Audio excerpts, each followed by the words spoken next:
stop the glow, feet on the pavement. Yeah, what's up, jobbers? It is your boy BQ. It is the lounge. It is the Negative BQ YouTube channel. Thank you for swinging by. As always, if you are first time here, first timer, consider hitting that subscribe button. We are talking TNA No Surrender 2026. I was re-listening to last week's podcast, and man, I've done it multiple times this year, but I'm still saying 2025 in my openings. I'm like, hey, we're reviewing TNA Impact of whatever date, 2025. Man, 2026. Come on, stop living in the past, BQ. Um, so I did not review, I frankly didn't watch it either. As I usually point out to you guys, I don't usually watch the go home shows when they're like if the pay-per-view is like Friday, I'm not watching Impact the Thursday before that. Because as I often point out to you, there is not a podcaster less committed to watching wrestling than myself. So, especially with the NBA All-Star Weekend, because they got events Friday, Saturday, Sunday, and like NBA is my thing. You know what I'm saying? Like I was like, man, there's no way I'm making time to watch Impact. So, did watch No Surrender. However, I thought No Surrender was, probably I thought it was okay. I thought it was in the middle. I think I saw some people a little disappointed with it. Just I think because people didn't really like the card. We had the battle royal. Battle royals is lazy booking. Um, they felt that they felt like they weren't giving us enough juice with this card. Obviously, there was not a lot of excitement for Ariana Grace wrestling for the title. But I've been pointing something out ever since they've started doing this TNA Plus shows. I always say, they go too hard on the shows. You know, it's like every month they want to give you WrestleMania. You know what I'm saying? And I've just always said, stop going so hard. Like all the titles don't have to be on the line. I was happy with the X Division champion and the world champion being in the main event as a tag team. You know, it's a little old school, to do that. But I just don't think you have to force a challenger every single month. I just think it forces the booking team to have to shoehorn someone in there that is not going to win to begin with. And all these there are a lot of challengers for these titles. I've been pointing that out lately. There's a lot of challengers, whatever, with the exception of the X Division Championship. Whatever title you want to bring up, there's a lot of options. Okay, but I want to see stories build towards these options. I don't want them to just be throwaway matches. So the card was fine for me. I'm never excited about these shows to begin with because I hate, like I always say, wrestling is like my sweet spot is a 2-hour show. I hate once you go over 2 and it's like 3, man, you start losing me. But let's get into the action on this. I don't want to talk too much. I tried to watch a TNA, listen to a TNA podcast the other day, a new one. And I think, man, it must have been 15 or 20 minutes into the podcast and they didn't start reviewing the show. Just talking about fucking God knows what, you know what I'm saying? Like, let's talk about the fucking show. So let's do this. No Surrender 2026. We kick off with a Knockouts Battle Royal. I'm here for the gangbang. We had Mila Grace, Harley Hudson, Jody Threat. They dusted off Rosemary for this. They had Jada Stone, who was on the injury list 2 days ago. We had Tasha Steeles, Mara Sade, the Diamond Collective, and Elena Black. So we had quite a few women in this. Most of them got jobber entrances. And yeah, Mike Gilbert made a point the other day that there's never been a good Knockouts Battle Royal. I thought it was okay. I recall we had one last year where it was just like the Ash by Elegance comedy show the whole time, and it was just like so bad. Like these women were all trying to win the match. There was no like goofy segments. There was no comedy wrestlers, and there's like everyone was trying to win the match. So I thought it was probably one of the better knockout battle royals we've seen in a little bit. I will say that the finish kind of surprised me. There was also a moment where Rosemary was chasing the goof ref around, and I thought that the commentary team was too focused on it. Like, they were talking about it for a good, like, 30, 45 seconds. I'm like, "Shut up. Rosemary just shows up for these battle royals. Like, why are we?" I thought it was gonna have some kind of, effect on the finish of this thing. They were harping on it so much, but, um, ultimately here, I forgot who it came down to the last final. I didn't write it down, but I know that the entire Diamond Collective was in there. Tessa Blanchard eliminated him by accident. They did the battle royal. Someone thinks they won the match. They don't know that someone else has not been eliminated yet because Jody Threat. They thought she was eliminated. She was hanging on by her feet on the bottom rope, and unfortunately, battle royals do this too often. TNA does this almost every single battle royal. I think the last one we did, Frankie Kazarian did the same exact thing. He was hiding on the outside, comes in, eliminates whoever. I mean, TNA does it almost every single battle royal. And I mean, every company does it, to be honest. But I was very, very shocked because Jody Threat won this thing. Now Jody Threat screams throwaway challenger. Okay, but just the interesting part of it is I've been pointing out in 2026 so far that the way they've creatively handled all the titles is that they have a lot of potential challengers. It's not just the cookie cutter like they've done in the past. Like, here's your one challenger, move on, do some bullshit number one contenders match, and then here's your new challenger. Like, there's a lot of people waiting. There's creatively so many different directions you can go. And with the knockouts, obviously Lang Lee was the champion, you know, but you knew that Elena Black was gunning for the title. You know that Ash by Elegance is gunning for the title. Tessa Blanchard's always in the mix for that.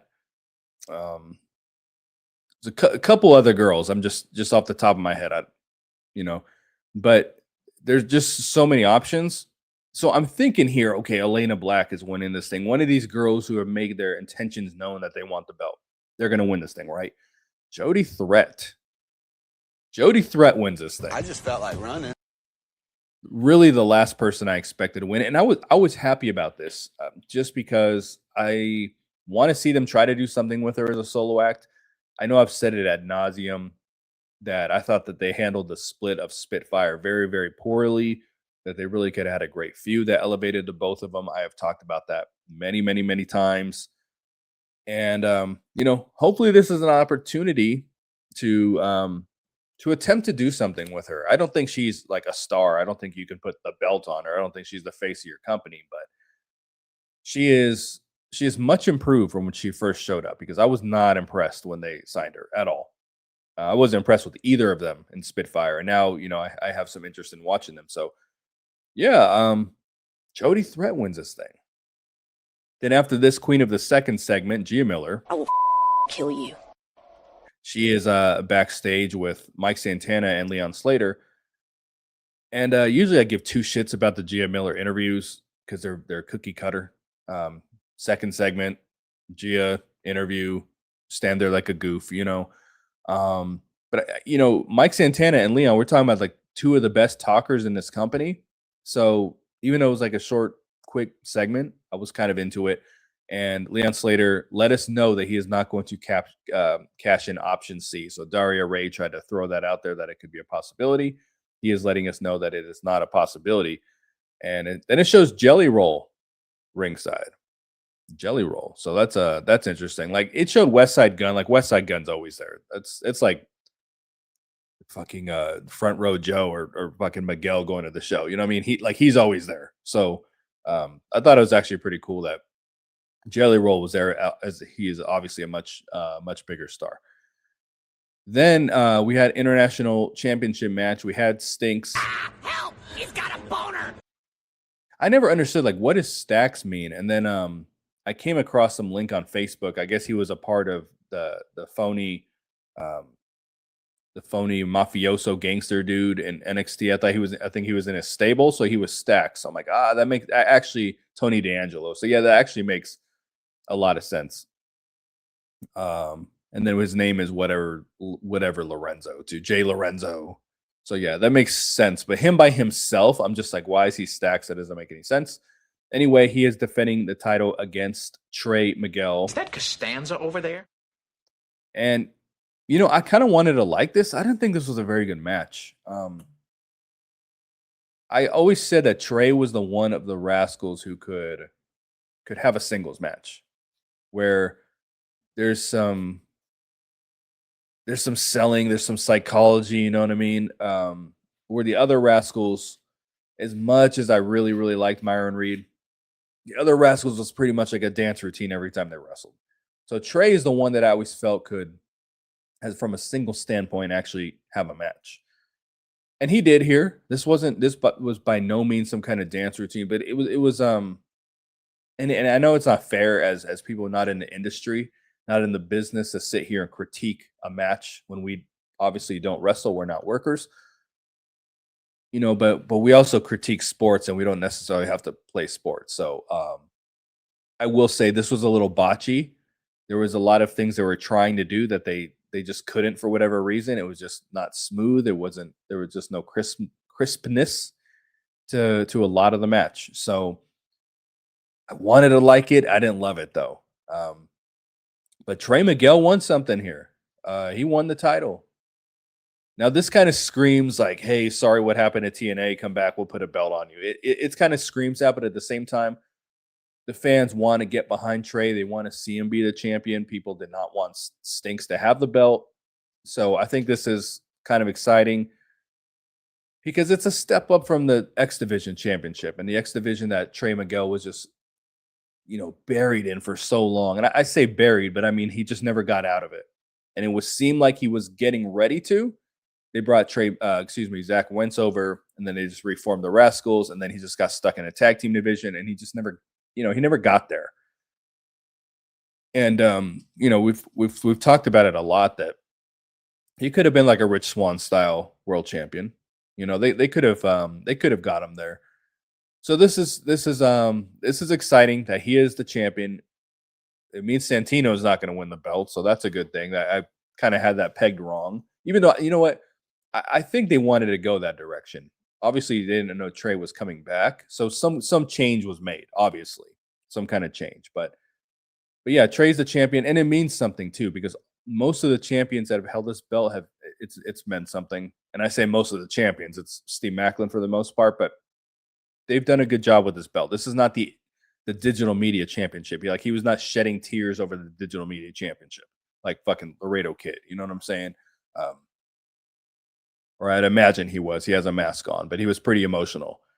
Anyway, we're going to see what Trey does here as a champion, what kind of feuds they have with him going forward. I'm sure him and Stax are going to still kind of continue for a little bit, but good for Trey. Just didn't like the match. Injury report, the fake, phony Bioflex injury report. You have 24 hours to live. 24 hours? Well, 22. I'm sorry I kept you waiting so long. So Eddie Edwards has a broken nose, folks. But he wrestles later in the match. He doesn't have a protective mask on, nothing. He just broke his nose, but he's going to wrestle. Moose and Jeff Hardy are clear. Like, why would Moose not be? He showed up last week on the show, didn't he? Or 2 weeks ago. Jada Stone is on the injured list. She wrestled earlier in the match, but she's going to be on the injured list. After this, we had AJ Francis, Big Boom AJ. They do a good job of keeping AJ relevant on the show. He may not always have a feud. He may, what I'm saying? He just lost this feud with Rich Swann. Really, it's 1-1. So where's the rubber match? Shout out Zaya Brookside. But anyway, they say he lost because the baby face finally won. They always find something for him to do. I recommend, if you haven't listened to AJ Francis's Dear Summer album, I dig it. I think you guys, if you like hip hop, I think it's a good album to check out. He's got a lot of punchlines. A lot of them will go over your head if you're not like a hip hop head, but I thought it was a pretty good album. I listened to it on a road trip. Who else? Like Zillafat 2, I think, was on it. He was pretty good. Bun B killed it on there. What's this fuck was on there? The guy who was TNA champion, Trick Williams. I don't think he's very good, but he was on a song. So yeah, check out Dear Summer. But AJ comes out and talked about him and Bad Bunny have stuff in common. They're both rappers, wrestlers. They're into Latin women, excuse me. He points out Jelly Roll and teases a match with Jelly Roll. So I don't know if that's going to happen in TNA, but I wouldn't be shocked because when Jelly Roll wrestled for WWE, he was fat. And when he saw himself on TV, he's like, I'm fat. And he lost weight. Shout out Eddie Edwards, who should follow that plan. But saw himself on TV. He was fat, motivated him to lose weight. I wouldn't be shocked if he didn't want to give it another shot in the ring. So we'll see. Because, I mean, what else is AJ Francis going to do? And he lets the commentary team know that he's going to join them for the rest of the night. Hannifin's like, no. I'm like, yes. Please save this fucking show. So I watch usually the shows on mute, but I did my best to listen to a lot of this show. Every once in a while, I'm like, okay, I put Hannifin and Ray Wall on mute for a couple of weeks. I can listen to the show. But I thought AJ Francis was going to save us, Y2J, from having to listen to Hannifin and Ray Wall all night. So he comes there, and there's obviously a chair for him. I don't know why they're so shocked. Ray Wall. Hey, man, I really appreciate that Patrick Price on my insurance, Jake from State Farm. He was a pig in shit, even though he was just celebrating Trey Miguel. He was a babyface, before this, celebrating Trey Miguel winning the champion. He went back to being a heel because he is shit house. And the match that we got after this was Mance Warner. Outlaw Mud Show garbage wrestler. And he's accompanied to the ring by Steph DeLander. It feels like a bag of sand. And his opponent, Mike Jackson. Old balls, gross. And I didn't watch the episode. I think something happened on the episode that, that created this match here, that put it together. Mance Warner finally won a match. Good for him. And AJ Francis, I was into his commentary. He said he didn't understand the face paint. I don't either.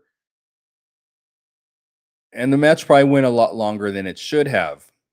Now, the interesting part of this is AJ Francis saying that, he's giving Mance Warner a hard time, saying he should have put him away a lot quicker. And he was really like harping on this, which kind of told me, okay, this is going somewhere. They're not just talking. And then in the ring, Steph DeLander and Mance Warner shake the hands of old balls Mike Jackson. And AJ Francis does not like this, and it confronts them, and he leaves. And is this the angle? Mance Warner and AJ Jackson, Jesus Christ, AJ Francis. So I don't know. I feel like the Jelly Roll thing is possible, but in the meantime, is he gonna feud with Mance Warner? So it's interesting. It's a story. We're always asking for stories, even though Mance Warner's at the bottom of the fucking food chain in this company. At the same time, it's like, okay, they're doing something with him. It's why is he being a respectful babyface? So we'll see where that goes. After that, we had Knockouts Tag Team Championship match. On one side, we had Indy Hartwell. How long did it take you to learn English once you got here? It was really easy because we speak English in Australia, you fucking idiot. And Queen of the Rubber match, Zaya Brookside. We had in the ring the personal concierge. That's my dad, but don't worry, he's cool. Really? He doesn't look cool. And he announces the tag team champions, the Elegance brand. We have M by Elegance. I keep dreaming and envisioning these long legs. And it's thinking of Susan Anton or what? What's the deal with that? And her partner, Heather by Elegance. He has an erection. Yeah. That's all her fault. So, and of course, they've got Mr. Elegance with them. Why are you gay? So, I didn't love this either. And usually, the Elegance brand matches I'm into. Obviously, I like Zaya Brookside as well. Indy Hartwell's okay. It was okay. You know what? Nah, the match was fine. I don't want to say I didn't love it. The match was fine. It was kind of a middle of the pack match. It wasn't a standout. It wasn't a 5-star, but it is what it is. It's a bunch of hot chicks rolling around in their underwear wrestling. So I'm all good with it. But I thought the finish was pretty bad. I mean, Indy Hartwell and Zaya Brookside have never teamed up before. Okay, later in the show, Hannafin is saying how Ariana Grace doesn't win matches and she didn't do anything to deserve a title shot. Well, here's these two. You know what I mean? First match ever as a tag team, and they get a title shot. So I don't think we need to point out undeserving title opportunities in this company because it happens all the time. I understand what they were trying to do with Ariana Grace because she's essentially a jobber. Like, I get that, but yeah, you feel where I'm going with it. But the Elegance brand wins this thing. I just the finish did not come off very good. But Mickie James comes out afterwards. That is the story here, not the finish. We knew who was going to win this match. Mickie James comes out, and of course she gets a huge pop. She's got a great theme. She's not a great wrestler, but like, she comes out and she just doesn't impress me when she's doing her moves. You know what I mean? But she is of an older school generation. But I love to see Mickie James on screen. Don't get me wrong; she looked phenomenal, like she always does. And obviously they're going to go a Mickie James. What didn't Mickie James leave the company and join OVW? We never heard anything about that since, which is odd. And I listened to Vince Russo, who works with Al Snow, and Al Snow's never said anything about it. So very weird. But anyway, clearly they're going to kind of go a Mickie James direction here with Ash by Elegance, which is fine. I think people would be into that. I don't know how good the match would be, but I think people would be into it. And you got to keep in mind too, Ash was also Twitter beefing with Brooke Adams, Brooke Tessmacher, and Taryn Terrell. Taryn Terrell's, they're both retired. Like, Taryn Terrell's definitely retired. Doesn't mean she can't wrestle. She's in great shape, obviously. Brooke Adams, I want to say on Twitter and Facebook, because I follow her on Facebook too. I want to say recently she's been talking about interest in getting back into the ring a little bit. She's pushing her OnlyFans and brand army like real hard right now. Like, she's getting into the public eye again.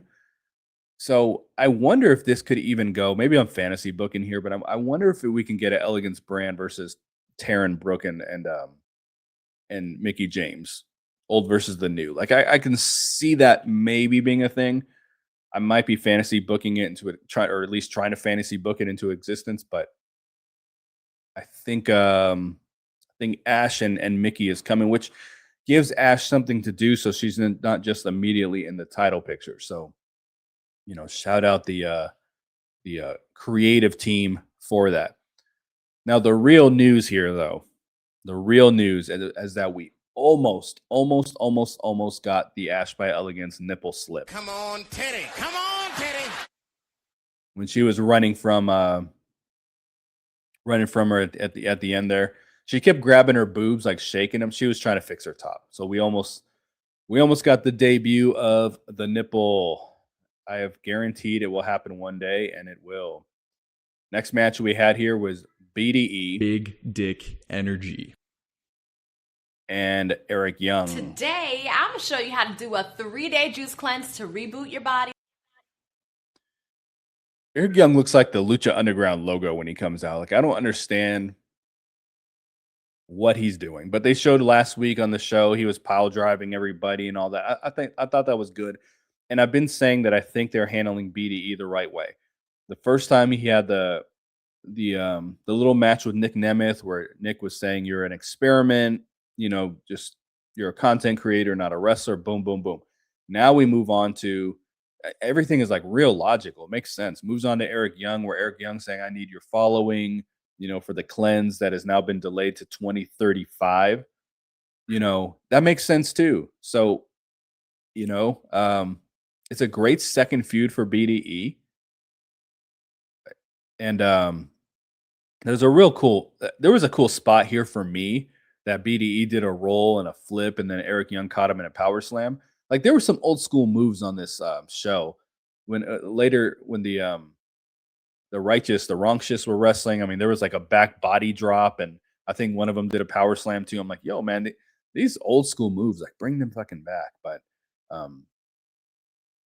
I thought the end was a little goofy too because BDE hits him with a Canadian destroyer. He kicks out, and then Eric Young pile drives him, 30 seconds later and wins the match. So the end was one thing. I'm going to fast forward a little here. It did lead to later in the show, Rich Swann sitting down with him, which was exactly what I said. I was like, I would put BDE and Rich Swann together as a tag team, and that is what they look like they're going to do. And Rich Swann was saying, I'll be player A, put me in the driver's seat for a little bit. So it's a little thing because he's just kind of like this X Division style wrestler, but I think they're just handling BDE so perfect. Like there's actual effort in trying to do this. So I'm into it, folks. I'm into it. And then show Jody Threat backstage here real quick with the Hardies, Harley Hudson, Miley Grace, and then the Diamond Collective walked up with Tessa, and they just did a little angle to set up a match going forward. So is Tessa Blanchard going to lose another match? Because she's going to wrestle Jody Threat, who is now the #1 contender. But I'm interested in the match. It should actually be pretty good because Jody's pretty good. She didn't used to be, but she's good now. And then Tessa is always good. Knockouts title match after this, Ariana Grande. I'm sorry that people are so jealous of me, but I can't help it that I'm popular. She takes on the Knockouts champion From Ching Chong, China. Lang Lee. And then again, Hannafin is just, she's the making his pirate noises. She's done nothing to earn a TNA title shot. She's 7-29. Of course, he rattles her fucking record off the top of his head. But again, in this company, you do not need to win matches to get title shots. So, sorry, Hannafin. I'm going to say Ariana Grace, she looks pretty lean. She looks lean and muscular because if you remember just a few months ago when she was teaming up with Santino, like she was thicker than Zoo Glass. It's like she's pretty lean right now. She's in incredible shape. Shout out Eddie Edwards, get on this plan. She's a little better than I thought she was going to be. I was expecting this match to be complete shit because I don't find Lang Lee to be that good. She's okay. I thought the match was going to be shit. Ariana Grace can work a little bit better than I thought she was capable of. Like she held her own here. So I thought this match was a little better than I expected. It was broken up at one point by Danny Luna because they needed to pay her booking fee. When has she been called Doomsday Danny Luna? When the fuck did that? Now, I understand I watch a lot of shows on mute, but this was like complete news to me, if that's her fucking nickname. Of course, excuse me, of course, Hannafin just rattles off, oh, it's Doomsday, And then Ariana Grace wins this thing, okay? Let's just get to the end of this. TNA loves to put their titles on NXT talent. This is the third NXT girl to hold them. This is the deepest knockouts division we've ever had, in my opinion. This is the third NXT girl to have this championship in less than a year. And when I say less than a year, I'm talking like 365 days. So Ariana Grace is now your champion. I don't know how it's going to go. I think her promos are better than some people say they are. Obviously, I've now learned that her wrestling's a little better than some people think. But it throws a complete wrench into the division because you had all these other girls gunning for Lang Lee. Lang Lee's not even the champion now. They're going to put her back in the tag team division where she belongs, apparently. And Lang Lee could win the title right back. Who knows? But I see a lot of people very upset over this. But, they're going somewhere with the Santino Daria Ray storyline. I thought there was a possibility Santino turned heel in this to help her win. But yeah, she won. Hannafin, of course, is sitting here. Oh, she cheated to win. She actually fucking didn't, okay? If you really go back and watch, yes, was like Stinks involved a little bit, yes. But at the very end of the match, Lang Lee is the one who dove on the outside to take Stacks out. She gets back into the ring. Ariana Grace kicks the rope. She's straddled her cooch on the rope, and Ariana Grace kicks it where her balls are not. And somehow that hurt her. And then Ariana Grace hit her finisher, which is a pretty decent finisher, actually. So she didn't cheat, Hannafin. There are people who do cheat on this show that you don't even notice. We're going to move on. Next match, we had the Hardies. Yeah. Wonderful. They're teaming up with the Righteous. The Righteous are reportedly signing with WWE. Who takes on, and they're taking on the Order 4. The Hardys look real slow in this match. They did a lot of fake punches and fake forearms, and you know, I was more concerned with how this was going to end. So they're all wearing white. They're all wearing the same thing. We know that it's not the Order 4. The Righteous are going to turn on the Hardys eventually. And I say turn, they were just feuding with them. This story was so rushed. And I even said when the story kicked off, I was like, the story could use the feud could use another month of story before the match. But they had the match. It still feels rushed to me because it wasn't like 3-4 weeks ago that the Righteous had a shrine of the Hardys families and the Hardys were losing their fucking minds, and now it took a week of convincing, and now they're a team. So I just thought, they came out and said we want to be a team.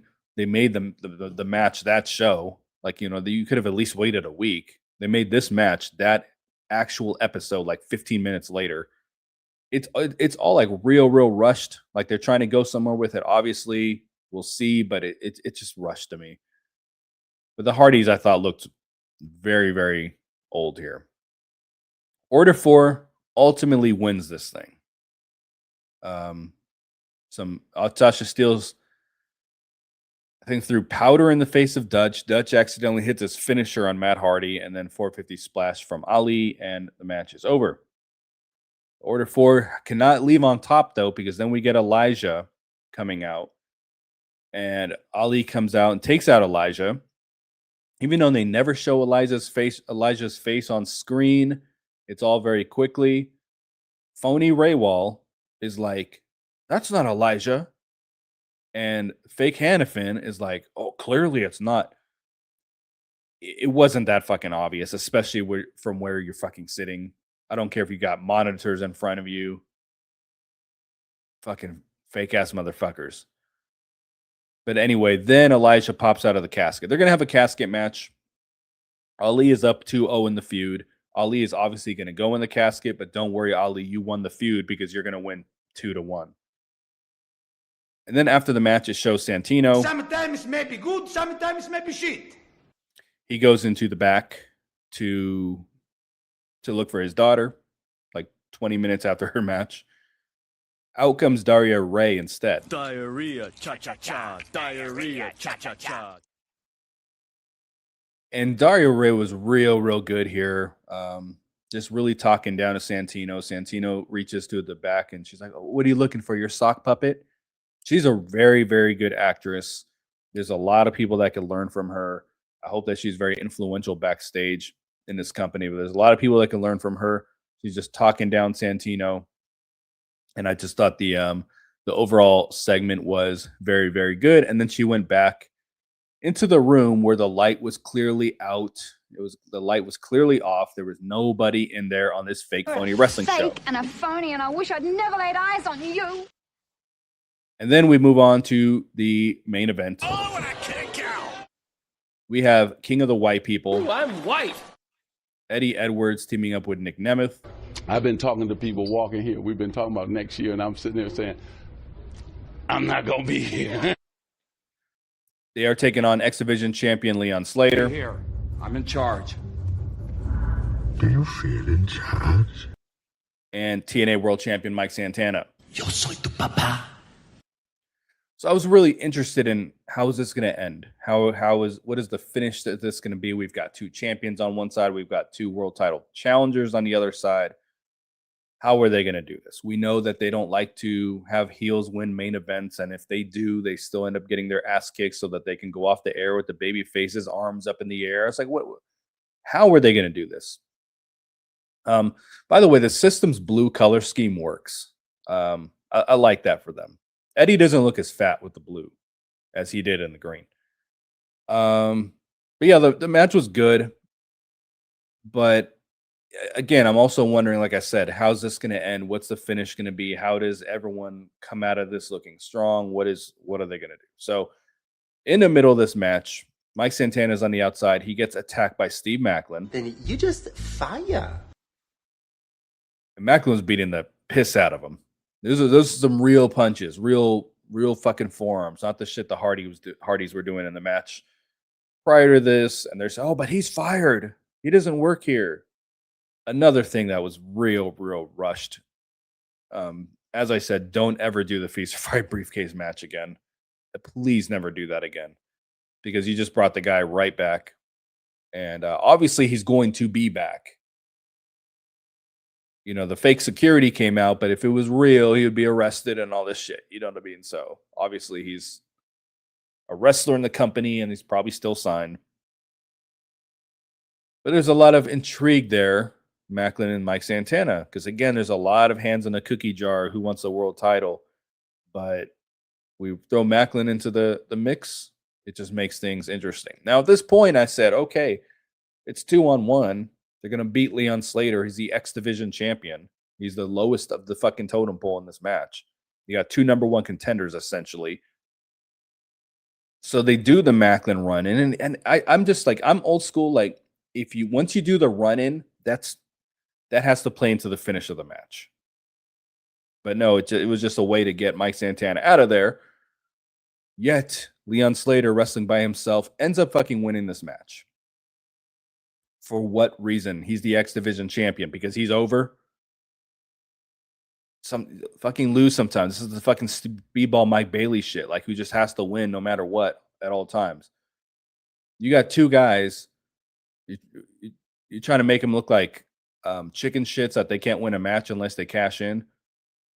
Leon Slater has no business pinning Nick. Yeah, he can pin Ryan Nemeth. He has no business pinning Nick Nemeth. Speaking of Ryan Nemeth, I didn't watch the pre-show of this. Wasn't it like a Ryan Nemeth jobber match and Sinner and Saint jobber match? And then Hannafin tried to act like Sinner and Saint was future champions. Like, shut the fuck up. But anyway, he has no business pinning Nick Nemeth at all. He's the X Division champion, the lowest card. Now, I get it. We don't like champions being pinned, whatever. But we're talking about the world title picture here. You're two number one contenders. Why? The two of them cannot beat Leon Slater because they have to go off the air, making everyone feel good. So I didn't really like the finish to that. But yeah, man, overall, this show was okay. It was all right. It was probably one of their lesser shows. Again, people didn't love the card.